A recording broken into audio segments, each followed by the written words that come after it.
Hey everyone, welcome back to OTD Military History. Today we are going to be talking about a topic, and I'll be the first one to say it. I don't cover enough.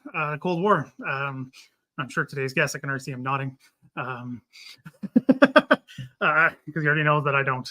But so that's today what we're going to kind of do. So we're just going to have a general chat. I have a few questions that I want to ask our guest today in a public forum, so he's got to answer them. He can't get out of it. But no, I'm excited to have Dave from the Cold War channel on. We've been talking for, I don't even know how long now. Been a while. Both YouTubers and Canadian and doing history. So what's not to like? So other than that, yeah, we'll just get into it. And as usual, and for those of you who don't know, if you have questions, just put them in the sidebar. And we'll get to them if we can. And if we don't know, we don't know. I like to say here, if we don't have answers, we don't have answers. Not a grad seminar. Sorry, everybody. So thanks for coming on. I really appreciate it. Hey, Brad. Glad to be here. We've been talking about doing this for about 2 years now. So is that long? Oh, geez. Give or take, almost. Yeah. Oh, geez. That gives me a little anxiety for not keeping up with my calendar. Doesn't feel like it. Anyway, yeah. So it's great to finally get you on, and like I already said, talk about a topic that I don't cover enough. Probably don't know as well as I should. Generally, I mean, with the core of the Canadian stuff, but I mean, we've watched the Canadian War Museum together, and you know, hell, a lot more I do in that area. But yeah, it's great to have you on. So, I mean, I was just going to start with a few questions, kind of the standard one that I always ask. Why an interest in the Cold War? And then maybe we'll just do the interest in the Cold War, and then we can talk about the channel later, if that's okay. It's funny because I've talked about this with on my channel from periodically, and the question comes up: why do I study the Cold War?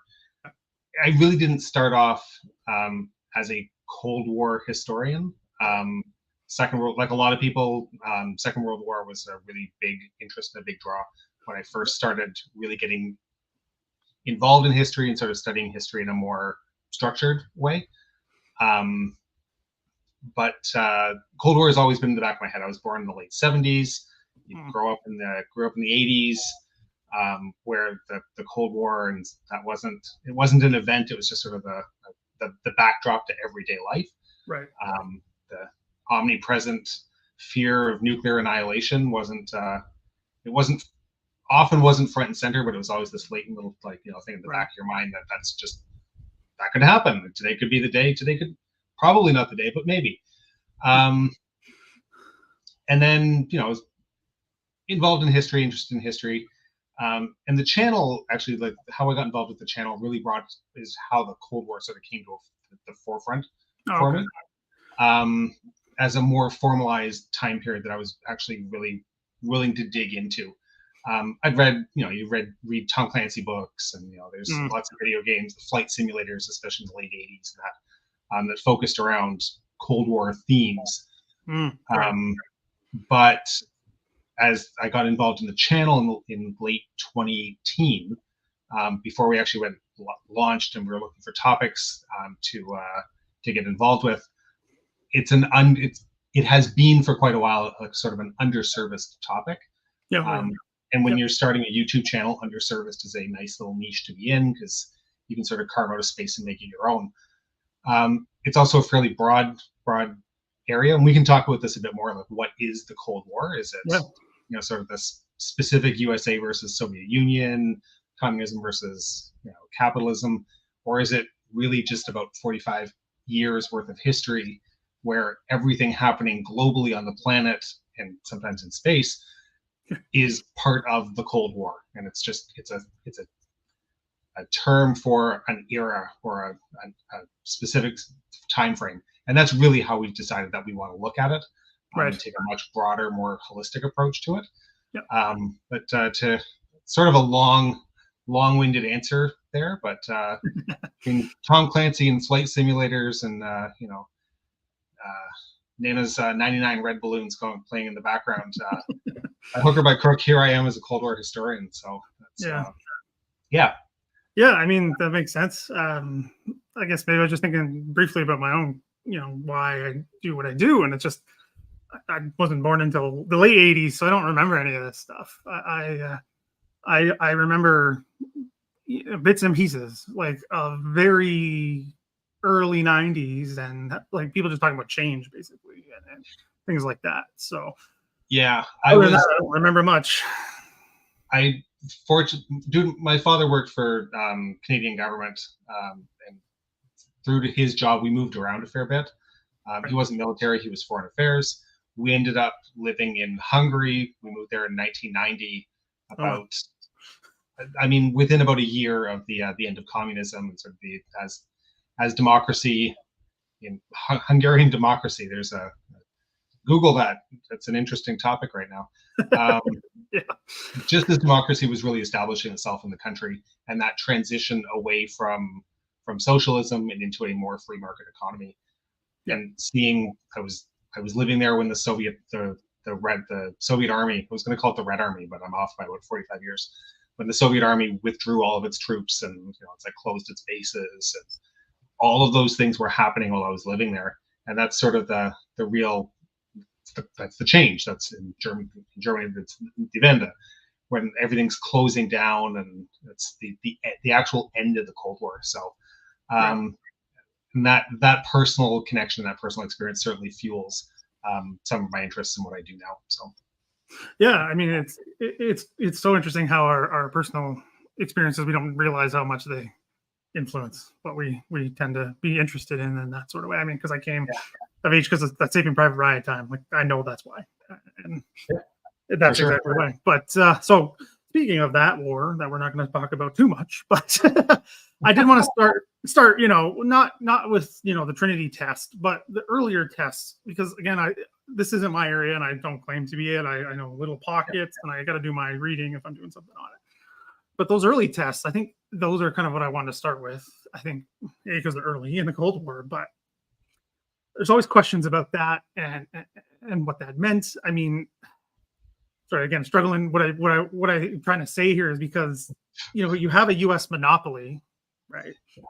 For what, 4 years? 4 years from Trinity, from Trinity up until August of 1949.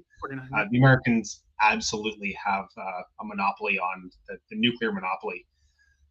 One of the really interesting things to me with that, though, is there's it's almost like this trigger idea in people's brains that from 1949 onwards, the Soviet Union was a nuclear power, and therefore it almost, there's an assumption of parity where the Soviets managed to test one nuclear weapon, and therefore they are level and equal with the U.S. in terms of their nuclear arsenal, and that absolutely isn't the case. Right. It's because it isn't just about having the nuclear weapon. It's also about having the ability to deliver that nuclear weapon. Yeah. And the Soviets always lagged behind. The Americans were so far ahead in terms of arsenal size until the early 60s. Right. But it wasn't until the introduction of ICBMs, right. And a few years, like everyone sort of looks at 1957 with Sputnik as being this, like that's the moment where it happened, and it wasn't even 1957 because it took the Soviets years to build enough ICBMs to bring themselves.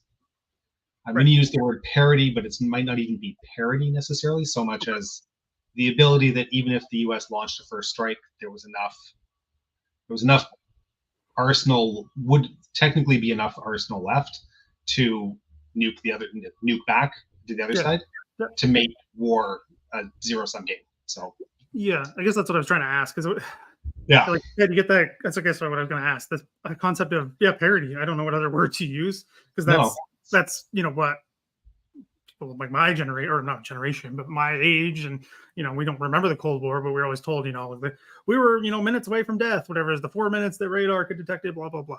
So like lots of myths and misunderstandings, because the things that pop into my head in this time period, again, if I think it's overblown, but I could be wrong. Things like the bomber gap and all of that is what flashes in my own head, but that's just my cursory. But no, from the outside. But you're spot on. You're absolutely spot on with that, Brad. It's, the bomber gap that led into the missile gap. Yeah. Like both of these things were the U.S. members of the U.S. military, and especially the U.S. Air Force. But the U.S. military looking for funding Right. and playing on the fears that, well, the Soviets might be, way ahead of us. The Soviets might have parity. So Okay. we need to put in massive funding to build, it's 800 B-52s and 2,000 B-47s, and there's all there's these budgetary concerns and budgetary infighting that all happens, that they're taking not necessarily falsified information, but they're taking incomplete information and spinning that into a bigger thing to try to gain more funding and more influence and impact on what in the 1950s really were much more limited and fixed budgets. Yes. Balanced budgets under Eisenhower were a real thing. Yep. There wasn't a lot of borrowing to fund. So yeah, that's the nuclear. The whole nuclear parity thing didn't really exist until much closer to the Cuban Missile Crisis. So, yeah, because I think because I always try to remind people about this when talking about these things is missile technology is not as easy as people make it think it is. I don't know where that comes from. I honestly don't know. I mean, studied I obviously do World War II often. So the V2s, right? It's like they just kind of pointed it at England and hope for the best. So I don't know where that comes from, but it's something that I see all the time, right? As a historian, a military historian, if I don't do that thing or that area or whatever, it's this idea that the missiles can be delivered no matter what. When people say that it's not rocket science, like, no, genuinely, it actually is rocket science, and it's complicated and difficult. And I mean, ask North Korea and how many failed tests those guys have, even now in 2023, when feasibly, theoretically, like they should be able to access tons of that science and maths and everything. I'm not a mathematician I'm not a scientist by any stretch of the imagination, but with an internet connection, theoretically, you can access a whole lot of the materials behind this. But that's the theory part of it, and then you've got to be able to put it into material practice. And that's a really complicated thing to bring it all together to make it work. So, yeah, I mean, again, like it's something I hear all the time, and it's misunderstood, which I'm sure that's going to come up more than once tonight. It's so many misunderstandings, so many myths, and ones that I can't not dispel isn't the right word, but try to educate or talk about it. A lot of the myths around the Cold War, we don't have the advantage of 80 years between. A lot of, and I'm not gonna slam, Archives Canada or anything, or the declassification process on documents. Although this is probably the perfect forum to do that. You could, I mean, it's justified. There is so much information that still remains completely classified or is so heavily redacted to be useless. Yes. And some of that is with good reason. Some of that really isn't with good reason. Yes. The closer we get to the present day, there are people, there are names and projects and things that are still in play today. Yep. We don't have a complete picture. As historians, we probably won't have a really complete picture on that I'm planning to be really dead by the time that ever happens, but that's the reality of it. Yeah. And that lends itself towards myths and, people trying to fill in the gaps to what they think makes sense, whether it does or not. I mean, because the way I was going to frame questions, it's not a gotcha way. I was just joking about that at the beginning, but things I don't know, you know what I mean? Like the concrete stuff, like I don't know. And I don't know if we're going to know or we're going to have an inkling idea. Because again, I wanted to talk about a few specific things, but one I just really popped into my head, kind of moving chronologically, because you said you want to do thematically, we can fit that in, but is the Korean War, right? That one comes up a lot because it's adjacent, and I know there is in Canada, I don't know about other countries, but an ongoing effort to make that better known. Yeah. So I know Veterans Canada is literally doing that. So one question I had about that, and this is, I think, perfect for your channel. If you guys have covered this on the channel, I apologize. I've been trying to do your back catalog. You guys have been at this a long time. You guys got so much good stuff. And I have to stop and listen and think about it. And because you're throwing out acronyms and not bad. I'm just who, what? All these small parties that I've never heard of. And I'm just I got to look that up later. Anyway, so Korea. Who who gives that? Who kicks that off? Obviously, I know what happens on the ground, but there's always these questions of, was it Stalin's idea? Was it Kim's idea? I don't know. It was Kim's idea. Kim actually wanted to originally, like his original idea, his plan, desire was to actually kick off in 1948. Oh, right. Okay. Well, and Stalin basically said, yeah, absolutely not. Civil war is still happening in China at that time, so that's technically like China is still Republic of China on the mainland. Right. Stalin says absolutely not. It's August 1949 happens. The Soviets have tested an atomic bomb. They're now a nuclear power. That does change some of the math and some of the equation. So when Kim asks again in 1950, asking Moscow for permission and just sort of like, hey, like sounding out, like, can we do this? Stalin gives tacit assent to it. Mao is incredibly reluctant, just because the Civil War has just ended. They're trying to go through a consolidation process.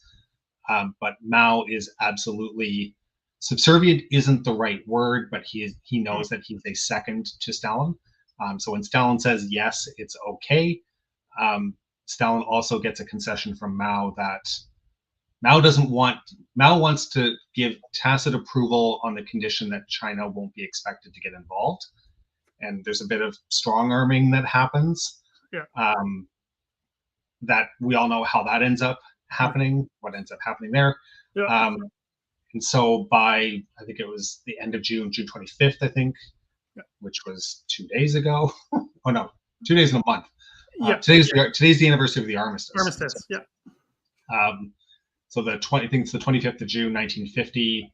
North Korean army basically steamrolls across the border at the 38th parallel and heads on south. They're like just it's a cannonball run heading towards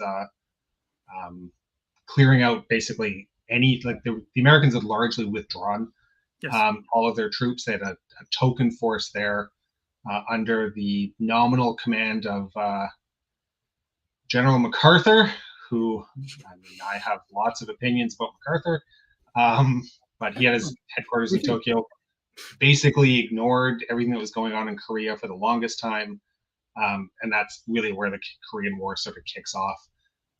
Turns into a UN operation because the Soviets were boycotting the General Assembly and the Security Council. Why were they doing it? I forget why. Because they were boycotting in protest of Beijing not being the representative, like the Security Council representative, and when it was still Taipei. So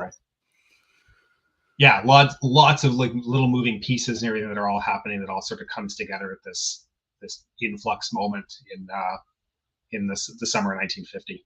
So yeah, because I mean it's relatively so close to the end of the Second World War. I mean, for the Western powers, right? I mean, all these things are relative. We've already touched on that with the Cold War. When's it start? When's it end? A lot of questions, but it's still relatively close. So you still have that experience. I mean, again, I only know the Canadian context the best. Is there's so many World War II veterans go to fight in Korea, and no one makes them. Right? It's all volunteer. So I think it's to me, it's hard to say because I keep coming back to that, question of when does the Cold War start and, is there phases? And I mean, obviously, that way better than I do. Maybe we can get into that. But to me, Korea seems as a start, but also a continuation at the same time. It's confusing, but it is. I mean, it's like from a military perspective, it very much picks up where the Second World War left off. It's very much a conventional, force on force type conflict. The Americans make a decision relatively early on by about late 1950, early 1951, once Ridgway had come in, and once they'd removed MacArthur and brought Ridgway in, decision was made to leave it as a limited conflict, where the Americans were only going to put in a small amount of what the actual available force could have been. They weren't looking to, whereas MacArthur was looking to completely crush North Korea. Truman makes the decision by putting Ridgway in. in that it's going to be a limited conflict, and the aim of the conflict was essentially to maintain as close to the original, the 1950 border as possible, Right. and avoid a wider conflict with the Soviet Union and China. That's absolutely the decision that's made. When people refer to Korea as a lost war, what could have been won, Right. that goal was made. That was the victory condition. What they ended up getting from the ceasefire agreement was effectively what they wanted. So right, yeah. I mean, that gets forgotten, I think, a lot. Yeah. And we have what to call it from the UN perspective or the Western perspective. I know it's not just Western countries involved. I mean, from everywhere. I have a book because my brother lived in Korea, South Korea, for a long time, and he brought me back, and it's literally got all the flags of all the UN countries on it. The cover of the book is crazy with all the flags on it. There's like I think it's like 17 different countries. Yeah. UN countries that were that committed troops. Troops specifically. I mean, there's lots of other countries that are committing resources. Yep. But they're not all combat troops, of course. There's medical troops. There's logistics. Yep. Can't win a war without logistics ever. Ask Rommel. Yeah. Don't talk about him. Oh, jeez. I'm waiting for the comments. Don't worry. Gotta make some controversy. Get the numbers up. But it's interesting, actually. I'm looking at I'm doing some personal research right now and digging in on public memory of the Korean War, which is okay. Awesome. Not because it's the however many years it's been. Like I'm bad at math, clearly. But it's interesting because I've come across some things where the Turkish experience in the Korean War has a very particular pro-Turkey stance to it. The Filipino experience in the Korean War has this particularly specific aspect to it, where all Filipinos know about the Battle of Yultong. Right, I heard about that. Yeah. But as soon as you leave the Philippines, no one has ever heard of the Battle of Yultong. Yeah. And you'll correct me if I'm wrong when I say this, but it's like Kapyong. I was gonna say I know where this is going. Right. Canadians who know a bit about military history know about Kapyong. They know about the VPCLI. They know that the New Zealanders were there in support, etc. Yep. New Zealanders know about Kapyong because it's this really big moment in the Korean. That's like the shining moment in the Korean War. Yep. But as soon as you get if you mention Kapyong in the States, even to a lot of military people who are familiar with the war, they're going to give you a really blank look. They just don't know anything about it. No, they have no idea. And I'm particularly interested in sort of seeing how the Korean War is being remembered from different participants. Awesome.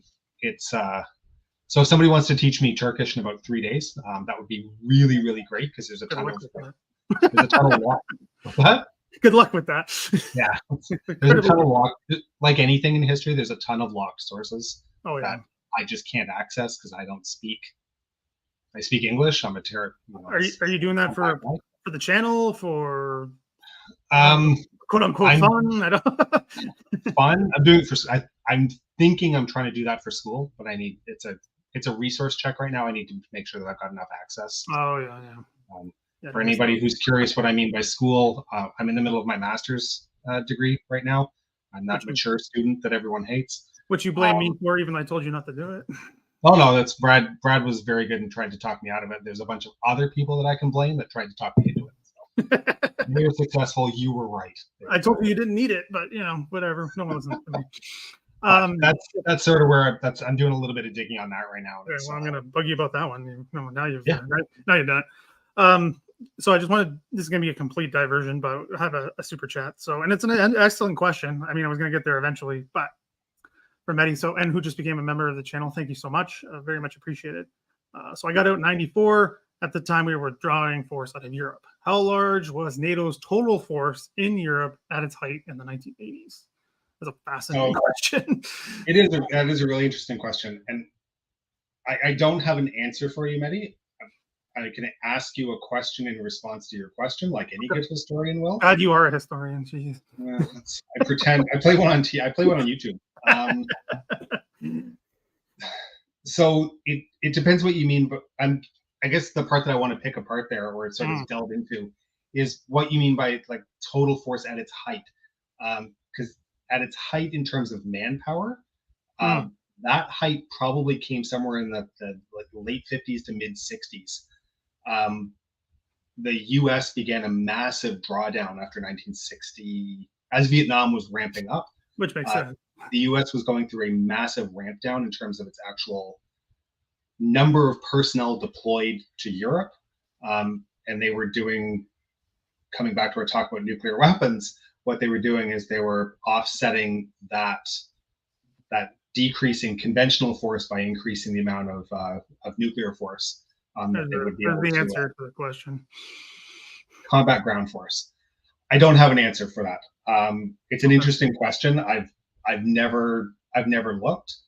I've never looked, so I couldn't give you an answer right now. Well, maybe I can get something out of this as more general without a number. Because again, another area that I don't know well, and I wish I did, because you put a question on Twitter last week or something. When was the Cold War at its, whatever you said, its peak, coldest, whatever. When was the Cold War at its coldest? At its coldest. Yeah. And you said 83 was one. Well, 83 was one of the options. I said 62, and you gave me a little bit of the ringer on that one. I was like, I don't know. I'm busy doing things. Stop asking me questions. What I do? Come on. Well, yeah. But I think of the 1980s, right? Like, I just don't know enough. Was there any, I don't want to say reinforcements, more divisions, battalions? Were they adding squadrons? Anything like that. Were they doing that in Western Europe in the 80s at all?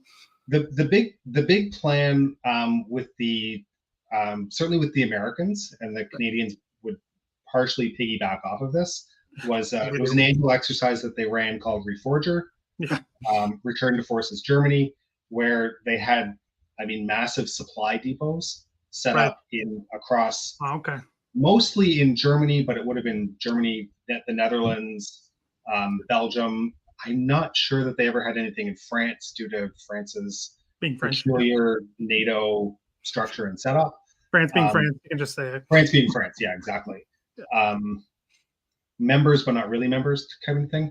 And the idea was that if the balloon ever went up and it didn't go nuclear, that the U.S. would, or NATO, the U.S., would trade time and space. Time. What am I looking to say here?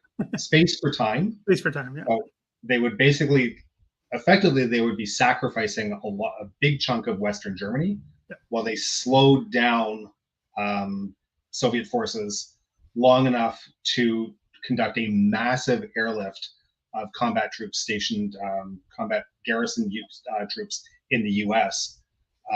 Into those equipment depots, and tank crews would be issued their tank, it's IFV crews, et cetera, and just like that, and roll troops out. And they conducted that exercise every year. Right. So the number of troops that were physically stationed in Europe at any given time probably peaked in the 60s, as I said, and was drawn down continually as they sort of redesigned and tweaked and increased the lift capacity for Reforger. In the early 1980s and sort of peaking around this 1983 period was the deployment of GLICMs, ground-launched cruise missiles, which were nuclear-armed cruise missiles. They were deployed into Western Europe to an incredible amount of protest from Moscow, as it reduced the strike time on Moscow from 15 minutes to 3 minutes, which was basically what the Soviets feared, was that the Americans were suddenly in a position to be able to launch a decapitating strike. Just because then cruise missiles are less detectable than ballistic missiles, just because of trajectory, et cetera, et cetera. So it's all of that sort of comes together. But in terms of American plans and NATO plans to remain and maintain an effective force in Europe without actually having to pay an effective force in Europe. So, as superpowers tend to always do, that is not a Cold War unique thing at all. War ain't free. Yeah, it happens all the time. So this is an interesting point for Betty again about a manual from the 83 fight day. I would assume it would be a type of withdrawal. using whatever ground you could, and then there is basically no, not that I've done a ton of reading on the actual battle plans, but there is no Western plan that I've seen that didn't involve that last sentence, Mitty, which is effectively that if the West couldn't get enough forces on scene within enough time to stop a conventional assault, it would go nuclear. Daniel Ellsberg wrote a book. Oh, yeah. He just passed away a few months ago. Yep. But Daniel Ellsberg wrote a book a couple of years ago called The Doomsday Machine, yep. where talking about his time when he was at RAND. And he basically, one of the discoveries that he made in the early 1960s was that the American war plan in the 1950s was binary. It was either you were at peace or you were at nuclear war. Right. The definition of at war with the Soviets was at nuclear war with the Soviets, which is terrifying when you actually look and read that. You see sort of conversations that he has had with admirals and generals that just sort of, well, yeah, that's how it's going to be. It's like if things kick off, then we launch everything we have at the opponent. Yeah. I was going to say that's the part that and the part the evolution of that, the safety plan is that, well, we've added a 5 or 6 day buffer before we launch everything. Yeah. Right. It's amazing we're still here. Genuinely. Oh yeah. The stories you hear, the things that get out and the things that were done, and there's a few big ones, right? I can't remember anybody's name. Cuban Missile Crisis is obviously the really big one.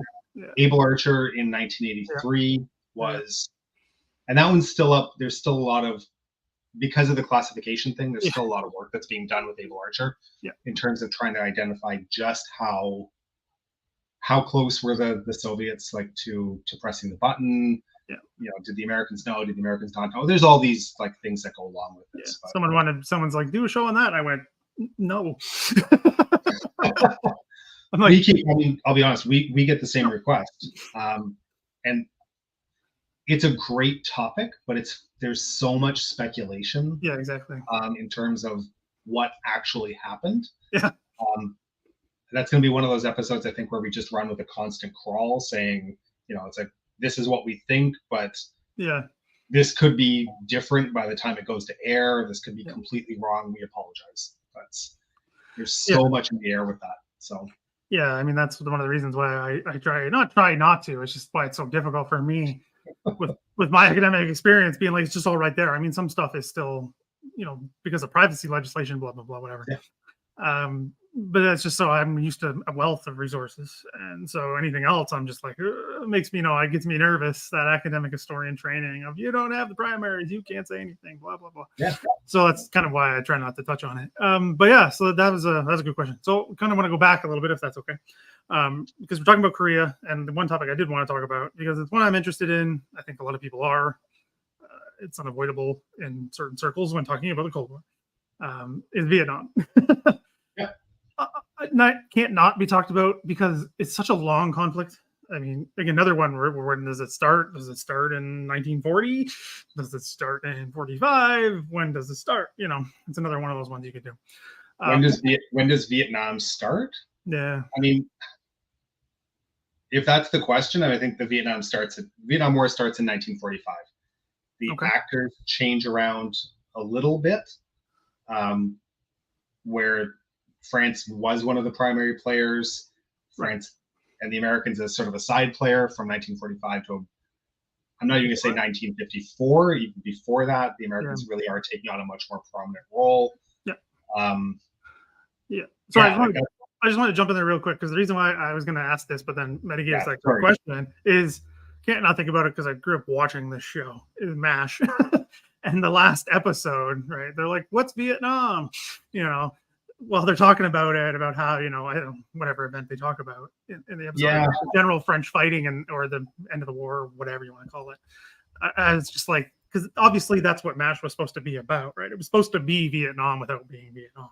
So, I mean, to me, in that way, they're just linked in that way because Americans move seemingly from conflict to conflict while they're happening interlinked and for all kinds of reasons, even logistically, which are mentioned. But to me, like they're linked in that way of how things can escalate differently, I guess, is kind of how I want to say that. Because of the Cold War, we already talked about it, right? It's either, push that button, we're all dead. These ones are not that. I guess this is the best way to say it. So to me, it's such an interesting thing. I mean, because I've seen people try to push back the timeline just because of, Vietnamese guerrillas are fighting against the Japanese and still wanting to kick out the French and all that stuff. And the Americans are involved in that. So, I mean, then they switch sides, sort of. It's a really complex. There's a lot of like anything. There's a lot of moving pieces. Yeah. I look at it as the Vietnam War as sort of this like broad picture conflict. Yep. I look at it from the date sort of like 1945 to 1975 with the final the fall of Saigon. The establishment of a unified Vietnam. But you can break it down because you have to look at it as there's the French War. Yep. The French Indochina War, and then that moves into the American War in Vietnam. And we're trying to be relatively conscious about referring to it as those two separate conflicts. Just for hell, I'll be honest, it's really a lot for my own clarity, so that I can keep straight what I'm talking about. Yeah. The Vietnam War has this really broad sort of sense to it. Specifying the American War in Vietnam because that really does give it that much more specific time frame. And you're right about like the impacts and the effects that it had. Yeah.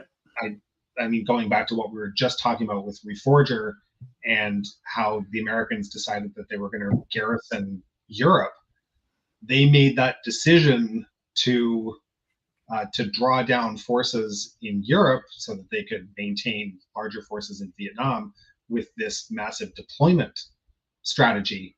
That's all a result of the Vietnam War. Like there's this conflict that's happening in Southeast Asia that impacts how the Cold War would be fought in Western Europe.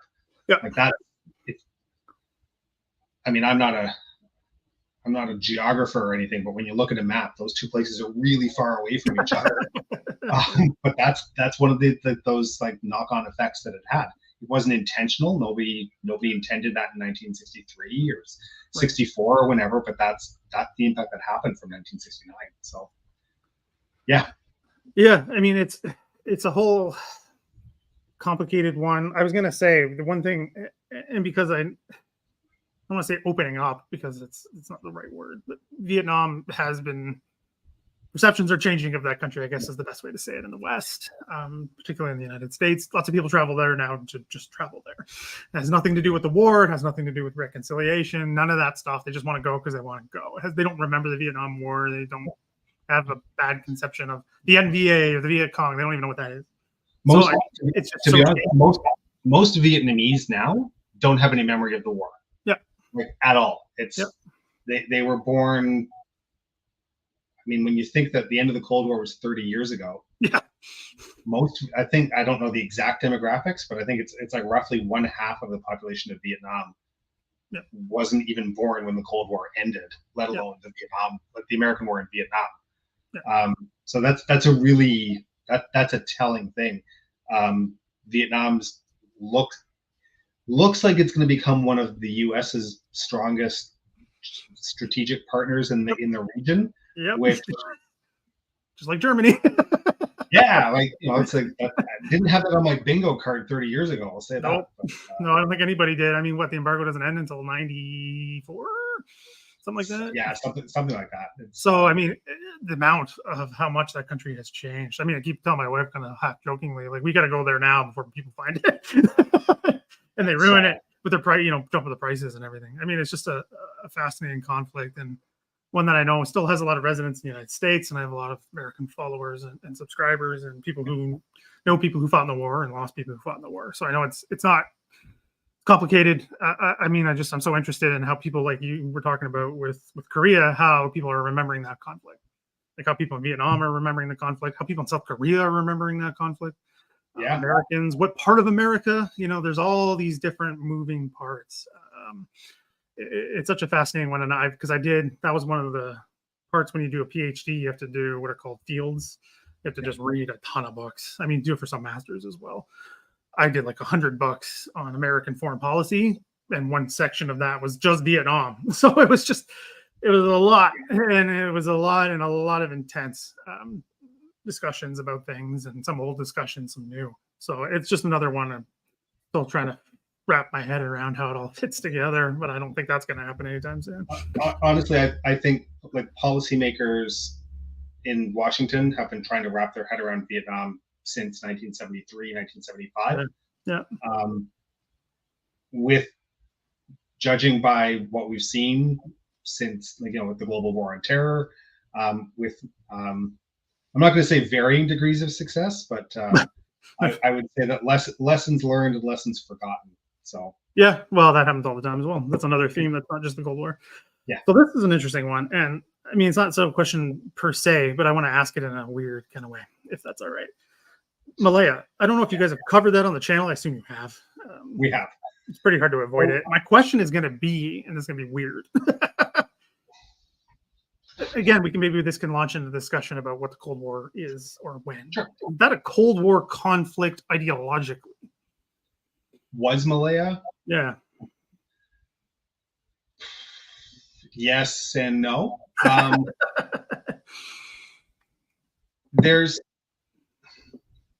So one of the things that what I've uncovered, I'm trying not to make a Shrek reference about peeling layers back. So here we go. Yeah, you love your Shrek references. Yeah. I'm a believer in Shrekology. But, one of the big things that I've coming to a conclusion about with the Cold War is that ideology is almost like this top layer thing, especially when you get away from Europe. Yep. Europe and North America, where ideology really is king. As soon as you get outside of like the Western world and you move into Africa and Asia and Latin America, ideology is this thing that gets bolted onto nationalist platforms. Yes. And ethnic platforms. Yep. And Malaya is very much a case like that, right, where the communist support was very much coming from one ethnic subsection of the population, right, that was standing in opposition to another. Was it about it's like fervent Marxist like believers that were out there like looking to seize the means of production? No, not really. It was a way to make sure that you could get support coming from the Eastern Bloc or the Western Bloc or whatever that needed to happen to be, because the Americans love it's like, well, we're not going to support you, but it's the fight against communism. Like here, there's it's like the meme full of guns and bullets and God knows what else you need, and advisors to show you how to use it, and ice cream makers for the advisors, and like just ridiculousness. Like that, and that's really Malaya's sort of this one of the first examples of that. There's a similar-ish style rebellion that happens in the Philippines called the Hubbell Rebellion. Mm-hmm. That's where we get our first real look in the Cold War at Edward Lonsdale, who goes on to play a big-ass role in Vietnam as well, as sort of the counterinsurgency theory.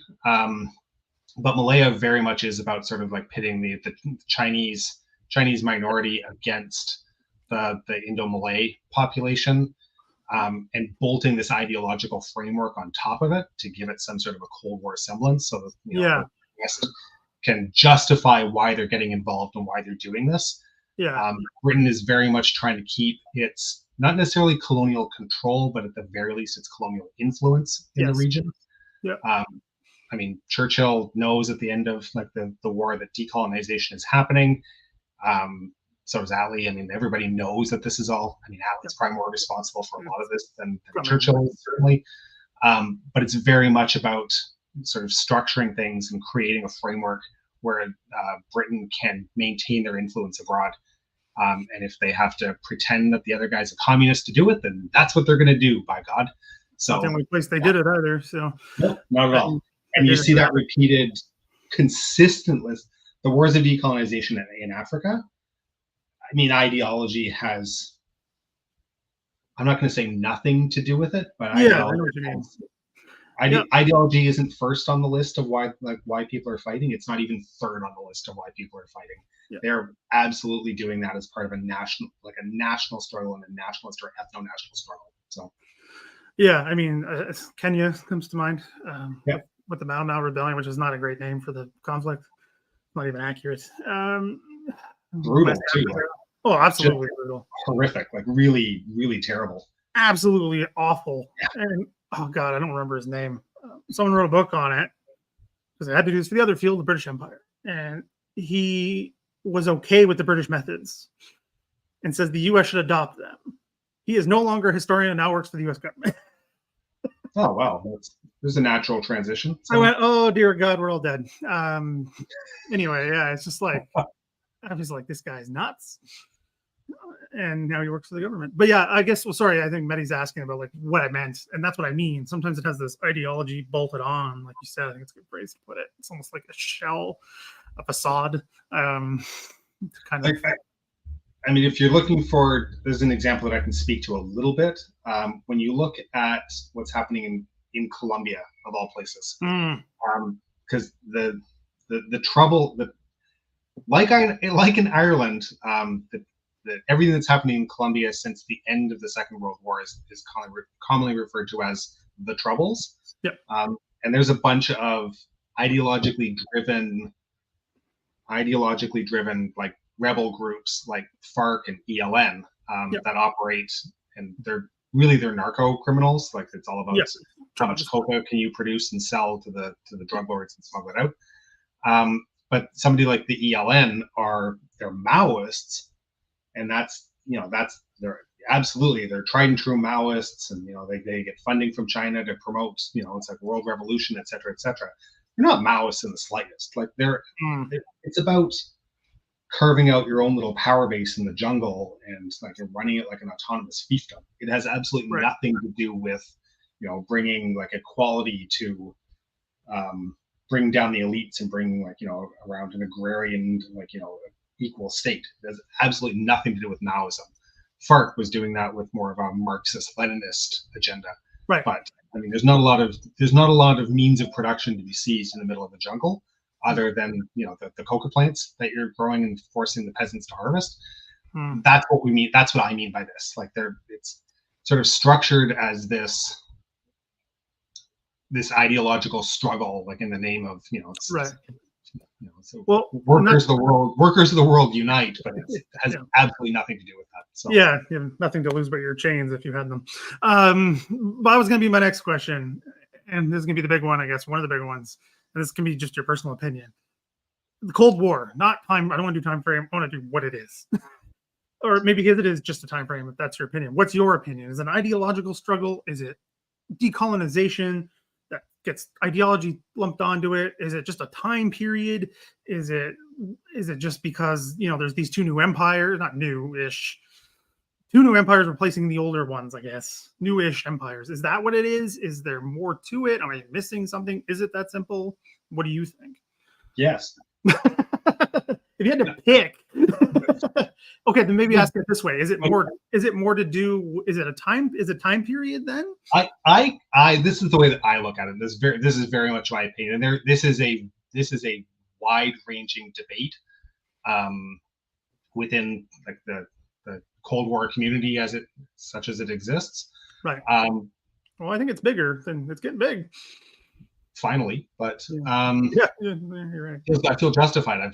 I've picked something that's actually like on the up and up. Yeah. It can be any of those things. I personally look at it as being a time frame. It's a time frame. It's a period of time. What is the start?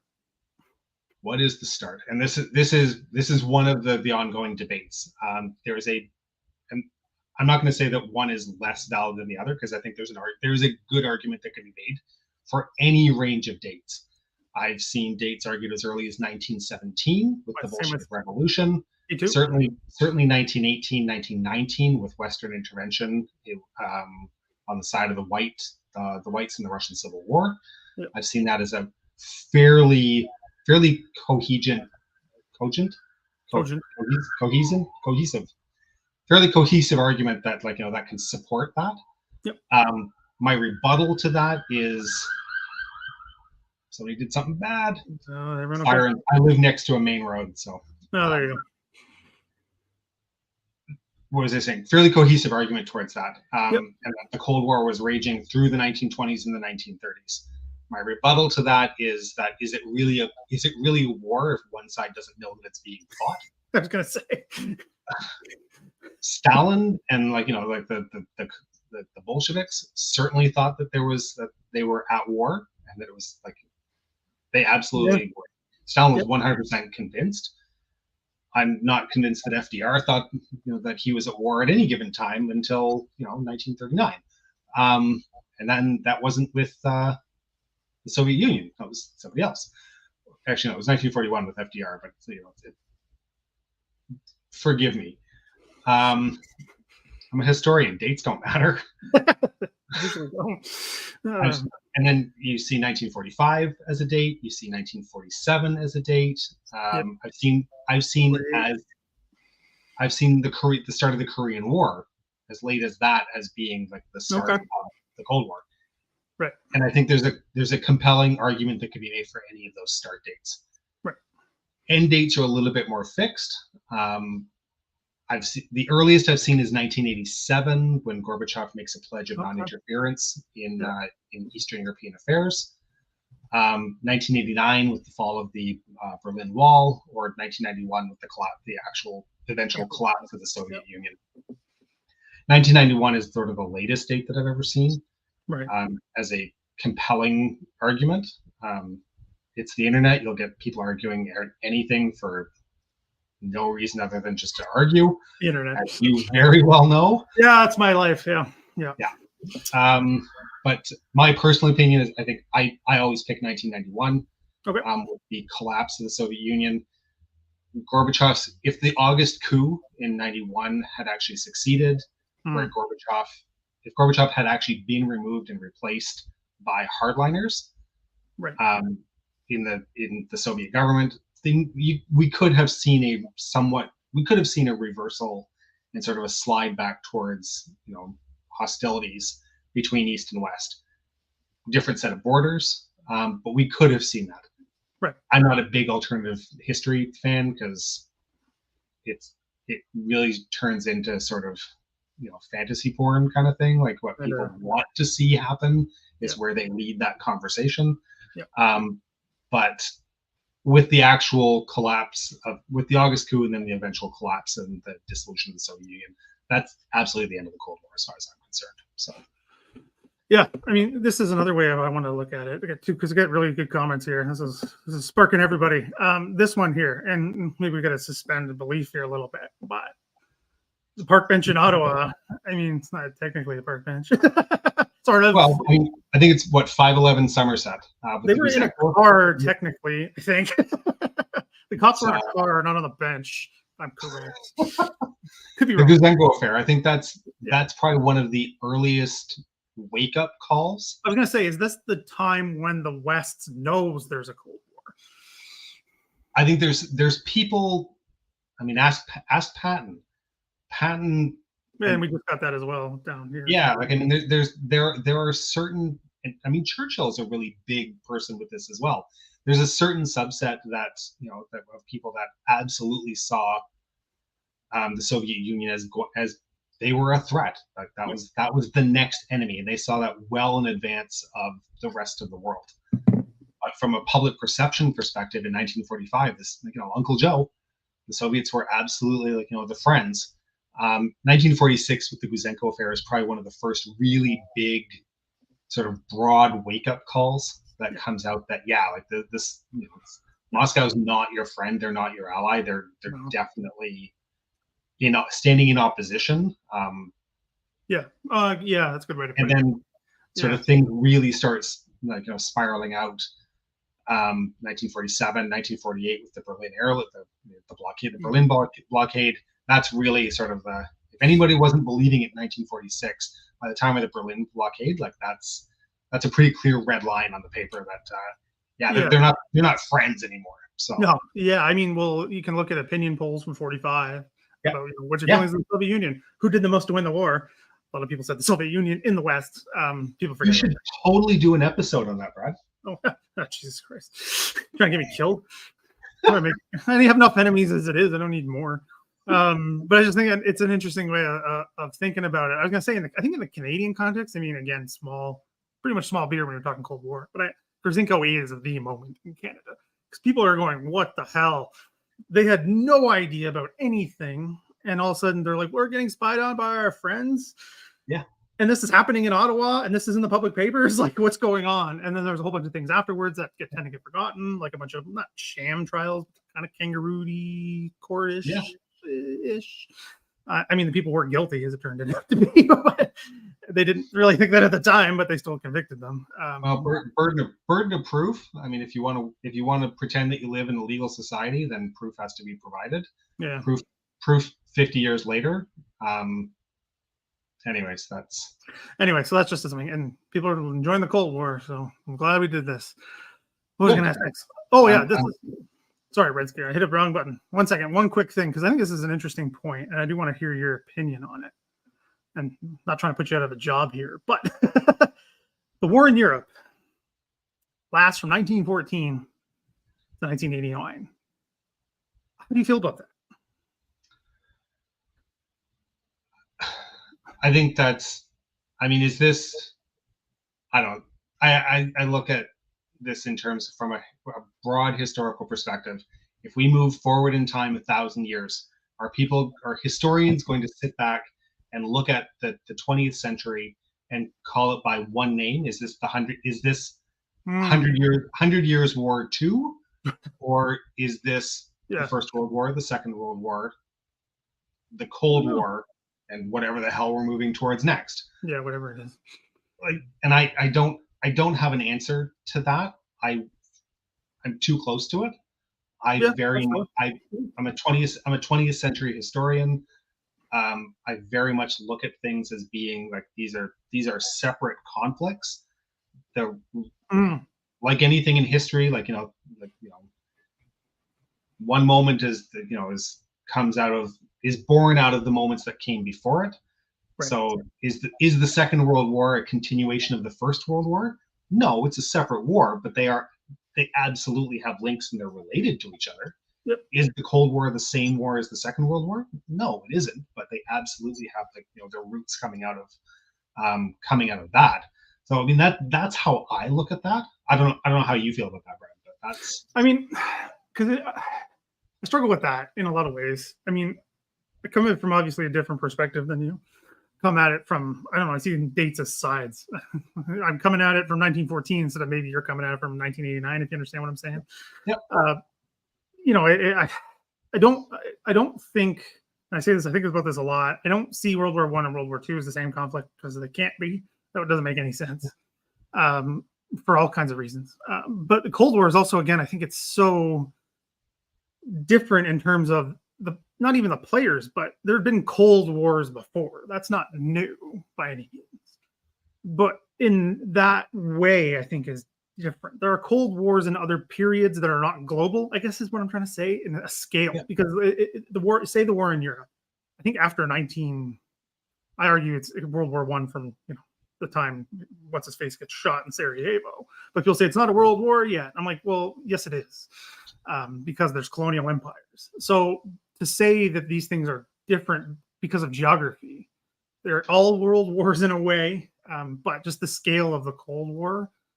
I mean, it's just literally the human population was never that big, right? So, I mean, to me, that's just something that I can't set aside, particularly what they call the global south now, right? That area is booming population-wise by this point, right? After the war. So, I mean, to me, I don't really buy into that just because there's so many different moving pieces. Things change so often. I mean, World War II was ended differently, way differently than World War I.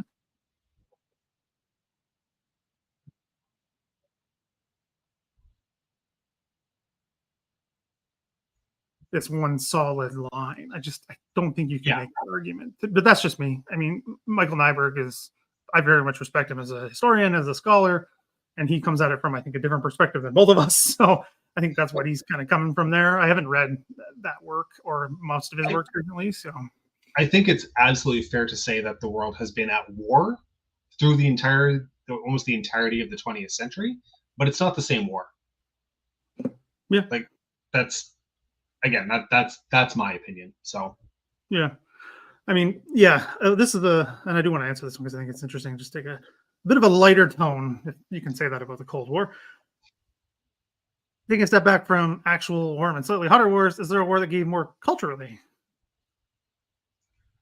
I think that the Cold War has an advantage in terms of what it's given, in terms of its cultural contribution, simply because there's a conflict of two things. It lasts for 45 years, so it's really, really long. Compared to certainly the Second World War or the First War. But the big thing that sort of helps propel that is that there's so much technological change and innovation that happens through that, where there's true public consumer media, whether it's radio. I mean, you're looking at radio, television, movies, print, and everything, and it's all popularly accessible almost anywhere you go, in one version, whether it happens to be in Russian, whether it happens to be in English, whether it happens French, whatever it happens to be. I mean, I would agree 100% that the Cold War has probably been the most culturally impactful period in terms of a war, in terms of what it's contributed. But it's very much rooted. It's not because the Cold War did that. It's because of when it happened. Okay. Yeah. So it's not causation. Yeah. Yeah. Yeah. Correlation is not causation in that particular. Yeah, I think I agree. I mean, you can obviously point to pieces. You already mentioned one, the song that everyone knows. That's in every museum that talks about the Cold War and wants to have a cultural little panel or whatever. Loving the red balloons setting off a nuclear war. So things like that, obviously. But again, I think I struggle with this, and this is a bit of a broader question, and maybe you can come from this from a different way with all the work you've done on the channel, especially, is I try not to take things too nationally, because as we know, it's not a thing. Like, we put that on ourselves. Like, it's not naturally occurring. Now you sound like an academic. Just call it a construct and be done. It's a construct. I mean, this comes out, the later it gets in the night is when the academic Brad comes back out. He's going to talk about Foucault next. Don't worry, guys. Actually, I have his books behind me. Haven't read them in a long time, though. Early days of PhD. Silly me. I was going to say, you have the national elements. I don't think they can be ignored, but then you have global things that can pull it out, and maybe that's where you can take some of those themes. I did it. I got us there. Where you've kind of looked at some themes from across the channel and kind of pulled those out. Because I guess that's what I'm trying to get at here is it, because again, I'm not trying to get you to answer, but you know what I mean? Is it the nationalism? Is it the ideology? Is it the geography? Is it the time period? You know what I mean? Is maybe some of those themes can help us get a slightly better understanding from your perspective of what you've seen from the channel and the work that you've done, because you've studied all kinds of things. I mean, I watched the one yesterday on the Prague Spring, which was just fascinating. I didn't know it was that deep. Silly me, I should know better, but it was really fascinating. And I can link that down a little later after we're done for people to watch, because it was fascinating. The depth you guys go, that's when the acronyms, I'm just like, what? Yeah, it's the acronym thing is funny. Just because, I mean, anyone who's spent any time in or next to the military, which I'm assuming is probably a fair number of people who are tuning into this. I think so. But I mean, that's acronyms everywhere. Everything. There's acronyms for the acronyms. It sort of gets carried away sometimes. But what I find through some of the work that we've done on the channel is speaking of nationalist stuff, Greek political parties, and the Turks are pretty close to that, but the Greeks absolutely take the cake. It's just acronym city. There's more acronyms than you could ever believe. Trying to keep that all straight is it feels like it's next to impossible. But we did an episode on the Greek Civil War. Oh, geez. What feels like a really, really long time. It was only about 4 years ago, but it feels like a really long time ago. And that was just, it's just these 3 and 4 letter combinations, like, you know, Oh god, yeah. just littered all the way through it. It's absolutely really difficult to keep track of who's who. It's like a James Joyce novel. Oh, geez. It's wild. It's fair. What was your question, Brad? So the question is, what is the, again, I guess I'm trying to get the same way, but I want you to come at it from the channel perspective, if that makes sense. Like, what's, I guess, if the most important, okay, let's do it this way. This is the only time that anyone's going to listen to you, that you've got one theme that you want to pull out of the channel. What would that be? Like, what's the one you want to talk about the most, I guess, is how I want to say that. Because there's got to be something that sticks out to you from doing this for so long.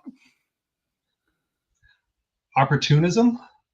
Okay, I was not expecting that. No, it's funny. So for those who don't know, like Brad and I had a quick little conversation a couple of days ago about this. And I was just sort of trying to prod him to sort of give me like, okay, do you have a run of show? Is there something specifically you want to talk about? And he basically threw me to the wolves a little bit and said, you know, it's no, we'll wing it. It's fine. We'll talk about some themes or whatnot. So, you know, being the good historian that I am, I found a sticky note. I wrote down a few themes. There we go. And none of the themes that I wrote down really fit to what we're talking about here. Yes. With the exception, but opportunism comes to mind. Okay. That's interesting. And that's very much this. There's people out there that believe that things in history are predestined. There's inevitabilities. And I'm very, very firmly in opposition to the idea that anything is inevitable, and very much studying like Cold War topics and Cold War events, and and getting off the beaten track, like not just looking at, you know, it's like Prague Spring and looking at something important, but getting away from, you know, Cuba and getting away from, you know, Berlin and like a couple of other, like, you know, the really big hotspots, and you start getting into some of the really smaller, the small topics. Like Indonesia. I mean, Indonesia is not a small topic. It's actually a huge topic, but nobody talks about it in the West.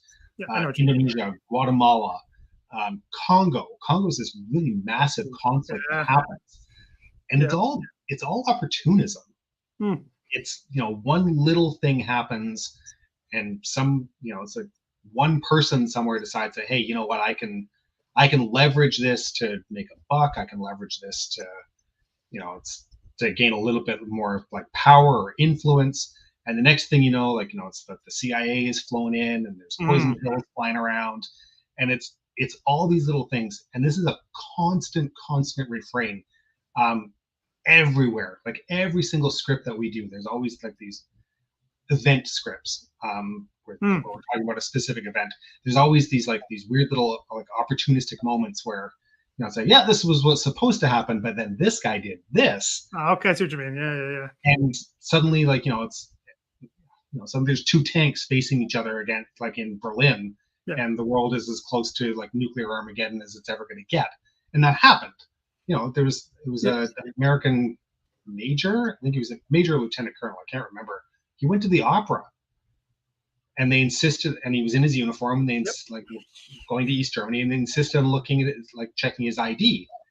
And by the rules, they didn't have, you know, they weren't supposed to check his ID. And the next thing you know, like literally there were tanks faced off at Checkpoint Charlie. And it's one of the hottest, deepest, coldest, whichever definition you want to give. Whatever you want to take it. Yeah. It's one of the hottest moments of the Cold War, and it's because one East German border guard insisted on checking an ID. Why? Like, he knows that he doesn't need to see the major's ID. Like, he knows that. They're all briefed. They understand what the consequences are, and he did it anyways. And then one side can't back down because they need to save face. Right. And then the other side has to do the same. And I mean, can I swear on this? What time are we in? Yeah, you're good. So we're past the watershed? Yeah. You've got both sides like whipping their dicks out and slapping them on the table. And like, that was gonna be my next question. It's turning into a missile measuring contest. Yep. It's opportunism. this is what's happened. Let's see what, like, if we do this, what happens next? Khrushchev was huge on that. Right. No, yeah. But it happened all over the place. It's really, that's probably, and I don't think that that's unusual to the Cold War either. I think that that's very much just how history works and how events work. That somebody sees the opportunity to do something or to take advantage of something, and they go for it, and it spirals out of control. So, yeah, can I ask this maybe frame this a little differently? Stupidity is not the right word, but I think in the Cold War context, it's the right word. Some of these things happen just because people are stupid. Yes. Like, why ask that guy to check his ID when you're literally at the hotspot of the hotspot? Yeah. For something that was agreed upon a long time ago, that everyone knows. Yeah. Like, everybody knows this. And you still do it. Is it because you're, is it a pissing contest? Is it a missile measuring contest? Is that guy just an idiot? You know what I mean?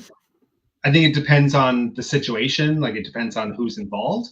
But I mean, it can be any. This is good. He's touching my stuff. Seriously, though, it can be any of those things, though. Like, it genuinely sometimes just works that way. History works that way. When you have a 45-year face-off, with lots of stupid. And for anybody who's under the age of 20 here, I apologize in advance. But it's like you get guys that are like 18 and 19 years old. Yeah, no, it's fair. Your decision-making ability, sometimes, and I'll speak from experience without sharing any stories, sometimes your decision-making process isn't quite what it would be when you're 45 years old with a family. Oh, exactly. Yep. Oh, yeah.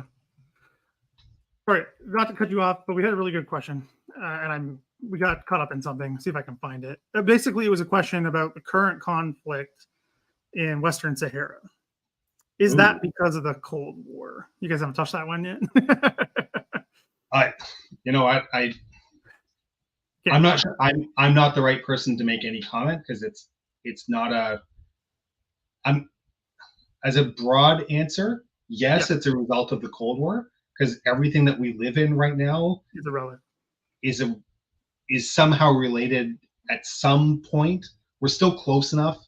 We're only 30 years past. Yeah, we're still close enough to the Cold War that those impacts and those effects of how things were structured in the Cold War are often still either in place or in place recent enough that there's some sort of an impact that's happened there.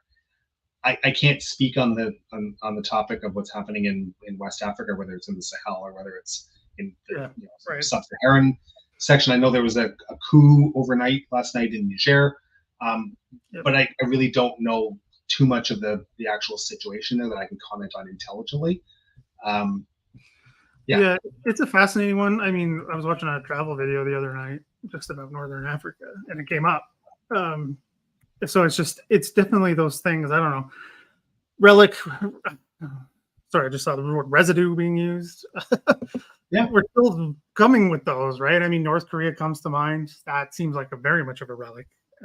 Cuba in some ways. I'm just thinking through this really quickly with West Africa. There's going to be a couple of different threads, Cold War threads that would fit together. Right. And I'm making some assumptions here. Right. But you get the rise of Islamic fundamentalism from the Afghan war. Right. That then spreads, and that's certainly having an impact in places across like Northern Africa, in the Sahel. That certainly there's a thread that runs from that. The way that France conducted its decolonization process in what is now the Francafrique, and I was listening to a podcast about this not too long ago, talking about the French African, the African franc, which it's a unified currency that's in use in like 8 or 9 countries, I think. And those countries don't have access to their own monetary policy. It's all controlled out of Paris. Yep. And that all plays like huge role into it as well. There's all these different threads. And the reason that France was doing that was for the same reason that Britain was playing around in Malaya, because they want to maintain their influence and their control in what was their empire, but is now not their empire, it's their backyard. et cetera, et cetera.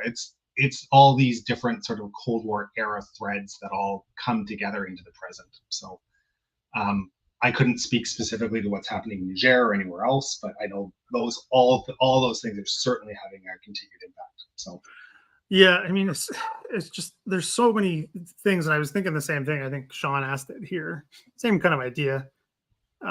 Can one say again, just hypothetically, the Cold War is finished, given that there are still communist countries in isolation and potential conflict? I mean, you already given us our, that hard and the European reason for it.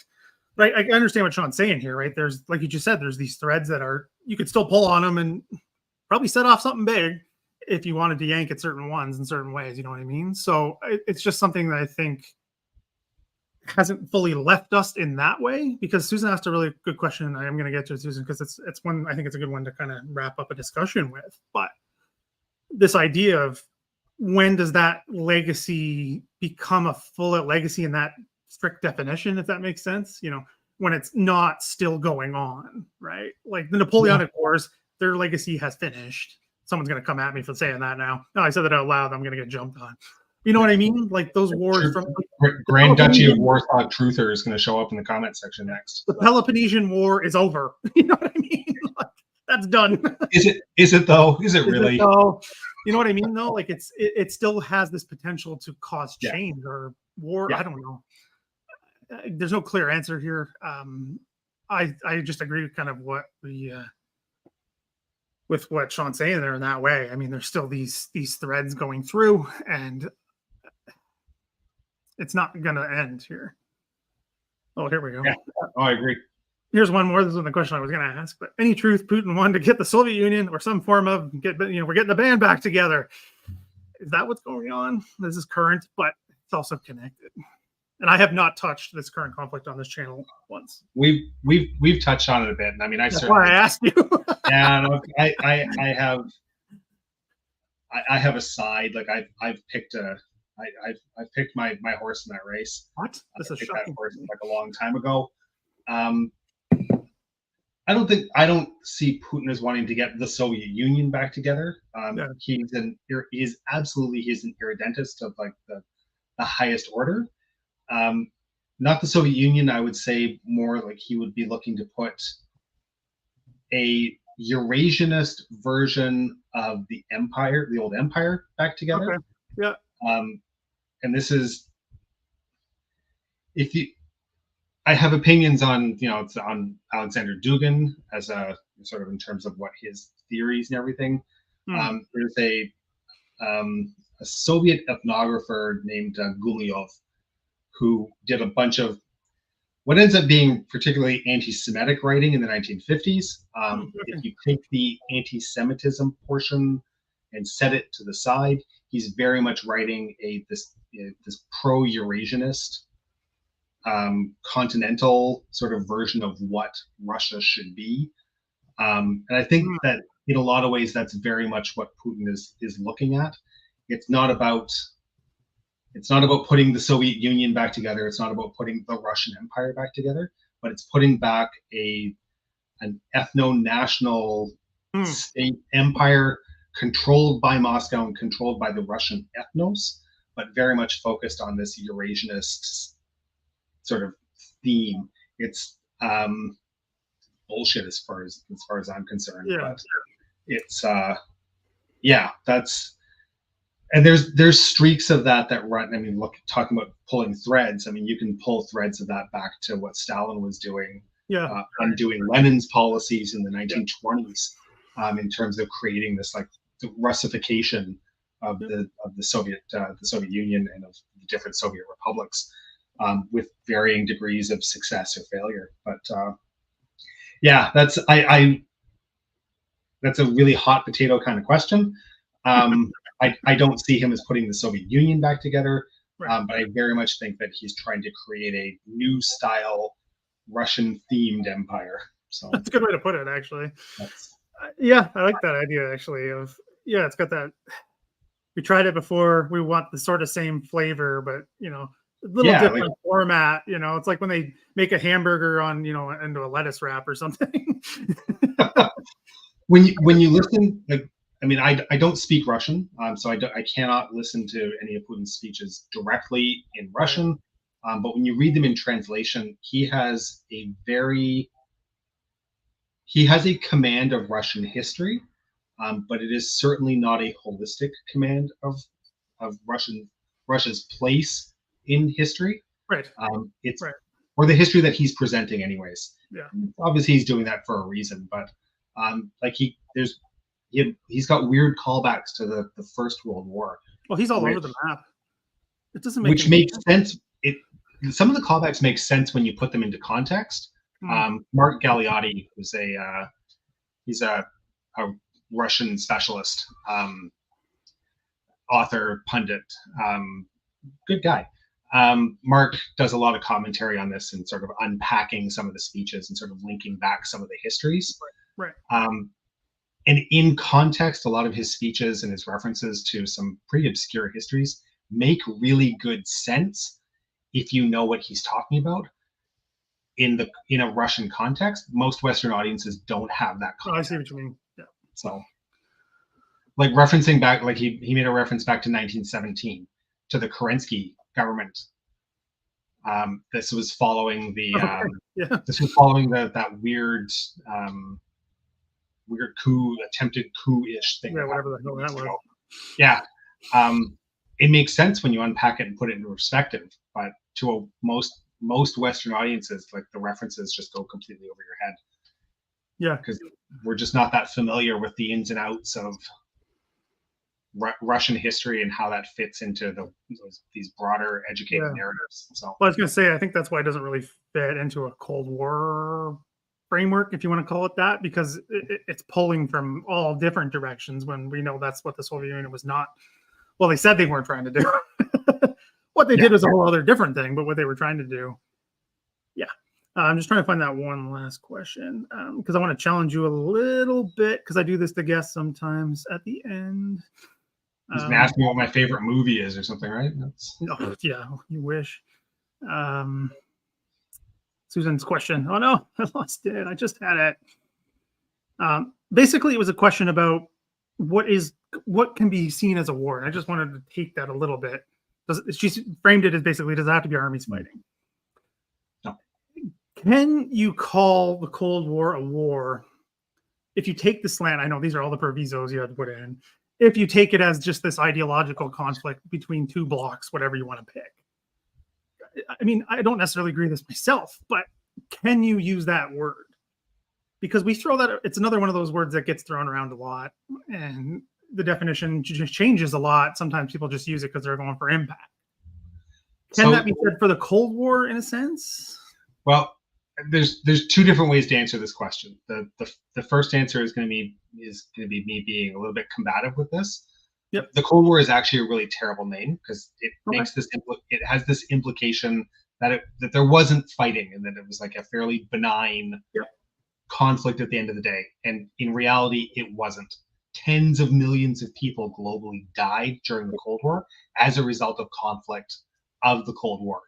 It just wasn't white people that were dying as a result of the Cold War, with the exception of Korea, Afghanistan, and Vietnam. In any great numbers. I'll qualify that because I have to qualify that. You got to qualify everything. Like literally, I mean, up to 2.5 to 4 million Koreans died during the Korean War. That's not a Cold War. Millions of Vietnamese. How many people? I mean, at least 2 million Indonesians killed in various military-led anti-communist purges. It's probably way more than that. In 1965 to 1966, 67 kind of thing with the Jakarta method that runs through there. These are staggering numbers. The Cold War is a misnomer. It's a terrible name to apply in a global sense. If we look at it from a more conventional definition, I still think you can call it a war. Okay. And it's I mean, I think people can be right to pick it apart to say, well, there wasn't fighting, so therefore you can't call it a war. But everything was so close to that. I mean, militaries were anybody, and I know there's people, because I've seen some sort of in the comments section, Yep. seen people making comments that people were in uniform at the time. Yep. Did it feel like you weren't in a war? Like that's the question. Ask any veteran who served, like, during the 80s, the 70s, in a non-combat role, but ask them if they ever felt like they weren't in a ready, genuinely, like almost in a near combat state. It was a war without the missiles flying over. Yeah. That's how I look at that. I think I think there's certainly argument to be made because there wasn't general conflict that, no, you can't call it a war. But I think that's an unfair assessment considering the absolute tensions and the levels that things remained at for such an extended long period of time. Right. Yeah. What do you call it? I don't know. Well, I know what word I want to use, but YouTube might take the video down. Cluster F. You said I could say that. We're past the watershed. Yeah, it's weird lately. They're taking all kinds of things down. Anyway, I mean, it's just an interesting way, I think, of framing it. Yeah, well, Ivan here, he served in the Marines. Yeah, that's exactly it. And that's not to take away from anybody that may have served in the 90s. Yeah. But the peace dividend in the 90s was very much that it was a much lower threat level. Yes. Different types of threats that we didn't even recognize. Yeah.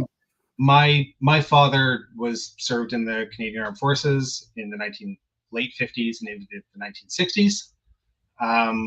He was what do you call it? 15 years of undetected crime before he got himself out.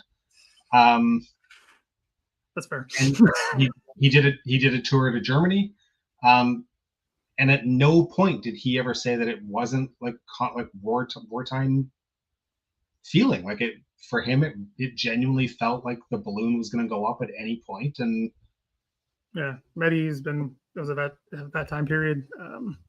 Yeah, it's so there's just more questions than answers as these live streams tend to happen. But it's just a good way to get us thinking, right? It's good for the audience bringing these questions for us because it makes us think about things as we do stuff with our channels. I mean, you guys are going chronologically, more or less, right? So yeah, roughly, which I appreciate it. Also, I'm like, do this. I want you to do this now. I don't have any patience. All that I can ask is if you're going to do that, like, at least watch the video that you're posting it on first. Never. Nothing drives me more up the wall than posting a video on a Saturday morning. The Cold War channel, by the way, for anybody who's out there, if you haven't already subscribed. If you haven't subscribed, I don't know how, but you should. Nothing drives me more crazy than within 2 minutes of somebody asking for 3 other topics. That happens all the time. Have the courtesy to wait. If you're not going to watch the video, have the courtesy to wait 20 minutes. Never. So that at least I can pretend that you watched the video and then ask for something new. So yeah. Anyway, never do that.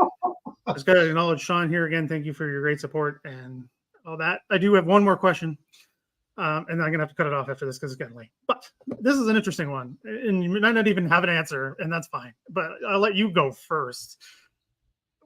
Your own definition of whatever that means, I guess, is what Yusuf is going for here. You pick one, I guess. First real war. Do you mean after? Oh, and then you just. Oh no, sorry. Yeah, we're getting different ones. Do you mean World War II or Cold War? Well, sorry. This is from Yusuf. No, I know, but then Ivan just put in the Greek Civil War, so I think we're having a misunderstanding in the sidebar here. So yeah, what's the real? So Yusuf, I'm assuming that you mean like after 1991. I assume so. What's the first real war? I mean, the Balkan Wars. Yeah. They didn't involve Canada. We were there. We had peacekeepers certainly on the ground, but at one point eventually. But I'd say that first real war happened almost immediately in the wake of the Cold War. Was the wars of liberation. I don't even know what we're supposed to call them anymore. But I have no idea. That giant shit show that was happening in the former Yugoslavia. That to me, that's the first real war. It wasn't like a big conventional war. but it was, Peer-to-peer war. yeah, it wasn't peer-to-peer. It wasn't Peer-to-peer war with comparable weapon systems. Do we even have one of those until now? I don't was going know. to say, like, if you're Nettie, if you're genuinely looking for a peer-to-peer combat with comparable weapon systems, we're the first one. We're living it right now. Turn the news on. We're living it right now. I don't think it exists. The first. Because I was going to say, I think because I agree, Great Dominions also watches the channel and everything, and then you have also said Desert Storm. That would be my answer. Well, Desert Storm, the Cold War was still going on. The Soviet Union was there. But I'm using December 1991.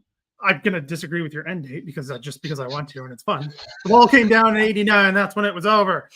No, I was just gonna say because I was just gonna say the Persian Gulf or Desert Storm or whatever you want to call it, because again, as we've been talking about for the last hour and a half, these are all connected. But I think that's the first conflict in that sense that you can't exactly tie to Cold War circumstances through and through everything.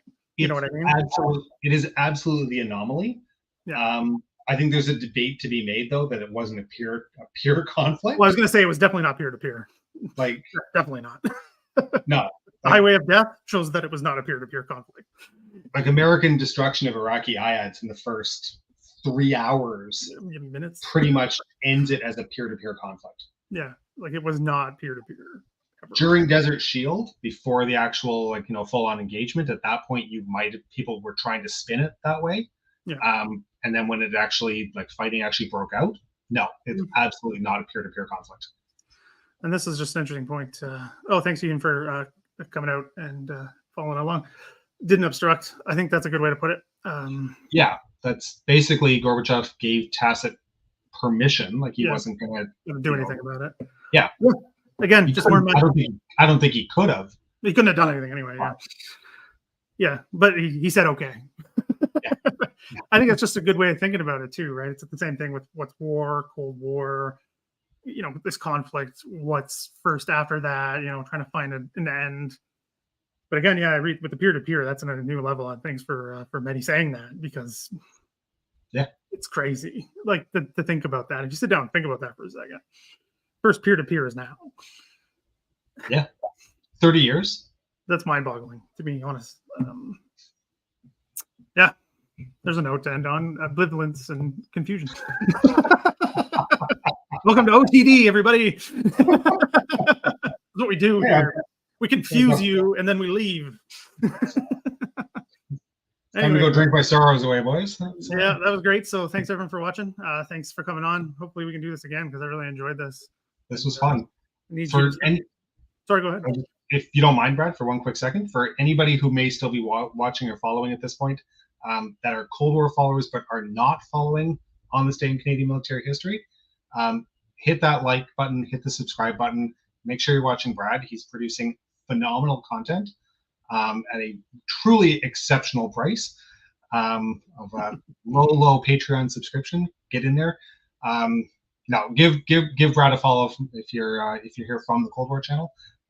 You won't regret it. He's making great videos and great content out there. So please do.